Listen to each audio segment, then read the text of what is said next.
Assalamualaikum warahmatullahi wabarakatuh. Salam Om Swastiastu, Namo Buddhaya, Salam Kebajikan. Kami dari kelompok 2 ingin memaparkan materi tentang konflik IKN dan masyarakat adat dalam integrasi nasional. Di sini saya Zainul Zakaria dengan NIM 231910101072. Saya Elgan Purwachandra Winata dengan NIM 252310101186. Saya Jawharatul Kamal Edaida dengan NIM 25171030301094. Saya Mega Marani dengan NIM 251510505027. Saya Marisalina dengan NIM 25151050111158.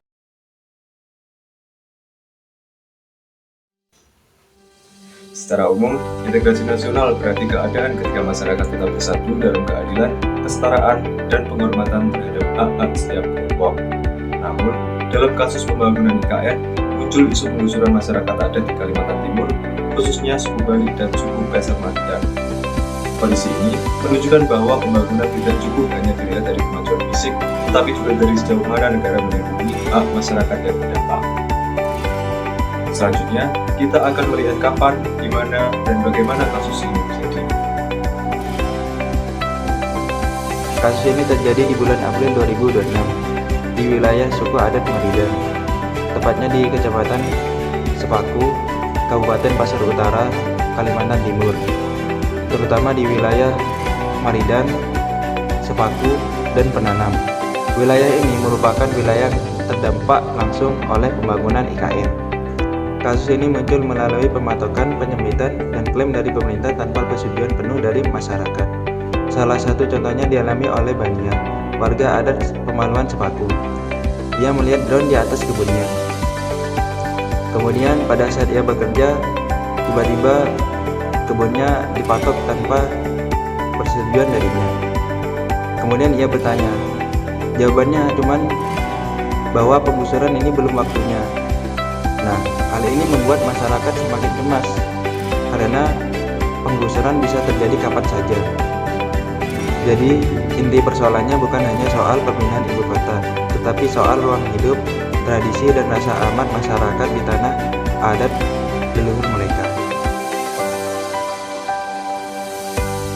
Dalam kasus ini ada beberapa pihak yang terlibat. Pertama, pemerintah pusat dan otorita KN sebagai pihak yang merencanakan dan menjalankan pembangunan. Kedua, pemerintah daerah yang menyesuaikan kebijakan wilayah dan tata ruang.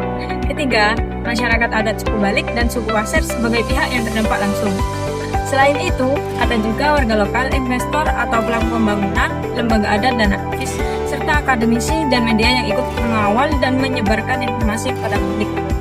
Banyaknya pihak yang terlibat menunjukkan bahwa persoalan ini bukan masalah sederhana, tetapi konflik yang menyangkut kebijakan negara, kepentingan pembangunan, dan hak masyarakat adat. Jika dibahas lebih kritis, kasus ini menunjukkan bahwa pembangunan IKN berpotensi bertentangan dengan UUD 1945 pasal 18b ayat 2 yang mengakui dan menghormati masyarakat hukum, adat, beserta hak tradisionalnya, serta pasal 28I ayat 3 yang menegaskan penghormatan terhadap identitas budaya dan hak masyarakat tradisional. Artinya, ketika lahan dipatok, ruang hidup menyempit, dan situs sakral terancam tanpa persetujuan yang jelas, maka pembangunan tidak lagi hanya berbicara soal infrastruktur, tapi juga soal keadilan, hak atas tanah, dan pengakuan terhadap warga asli. Jadi, presiden IKN seharusnya tidak hanya diukur dari pembangunan mudah, tapi juga dari seberapa adil negara memperlakukan masyarakat. Lalu, penyebab masalah ini terjadi. Masalah ini terjadi itu ada beberapa faktor utama, seperti adanya benturan antara kepentingan pembangunan nasional dan kepentingan masyarakat. Yang kedua, lemahnya pengakuan hukum atas tanah adat. Dan ketiga, masyarakat adat dinilai kurang dilibatkan secara adil dalam proses pembangunan. Selain itu, ada perubahan tata ruang yang mengancam permukiman warga, tingginya ketergantungan masyarakat adat pada tanah, hutan, dan sungai, serta kekhawatiran terhadap kerusakan lingkungan. Jadi, konflik ini itu muncul bukan karena tiba-tiba, tetapi karena persoalan struktural yang sudah lama berlangsung. Di sisi lain, pembangunan IKN juga memiliki alasan yang dipandang positif. Dari sisi pro, IKN dianggap dapat mendorong pemerataan pembangunan nasional, membuka akses ekonomi baru, meningkatkan infrastruktur dan konektivitas wilayah, serta menjadikan kawasan ini sebagai lokasi strategis untuk pusat pemerintahan baru. Karena itu penting untuk dipahami bahwa masalah ini bukan sekedar menolak pembangunan, tetapi mempertanyakan bagaimana pembangunan dilakukan agar tidak merugikan masyarakat asli. Namun dari sisi kontra, pembangunan IKN menimbulkan dampak besar bagi masyarakat adat.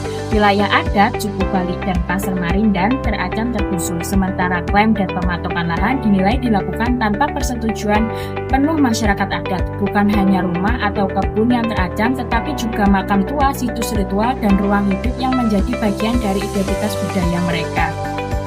Kalau dijelaskan lebih jelas, masyarakat adat bukan hanya kehilangan tanah secara fisik, mereka bisa kehilangan tempat tinggal, sumber mata pencaharian, hubungan spiritual dengan leluhur, dan tradisi yang diwariskan turun-temurun.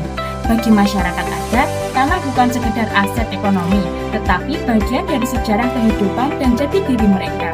Karena itu, ketika wilayah adat menyempit, dampaknya bukan hanya sosial, tetapi juga budaya dan psikologis.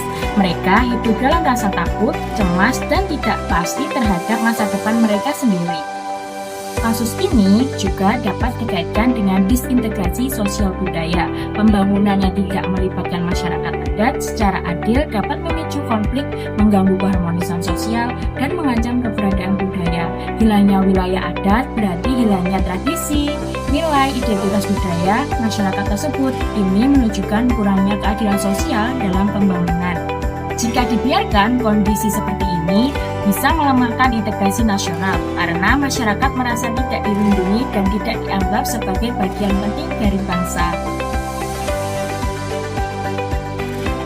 Oleh karena itu, ada beberapa solusi yang dapat dilakukan. Dari sisi pandang saya, pemerintah perlu melakukan dialog terbuka dengan masyarakat adat, memberikan ganti yang adil, dan menerapkan skema land-to-land untuk pergantian tanah dengan tanah. Sedangkan dari sisi pencegahan, pembangunan harus dilakukan dengan pendekatan partisipatif, meningkatkan pengetahuan hukum terhadap tanah adat, melakukan kajian dampak sosial dan lingkungan sebelum pembangunan, serta meningkatkan transparansi informasi pada masyarakat. Dengan begitu, pembangunan tidak hanya mengejar kemajuan, tetapi juga menjaga keadilan dan kehormatan hak masyarakat adat.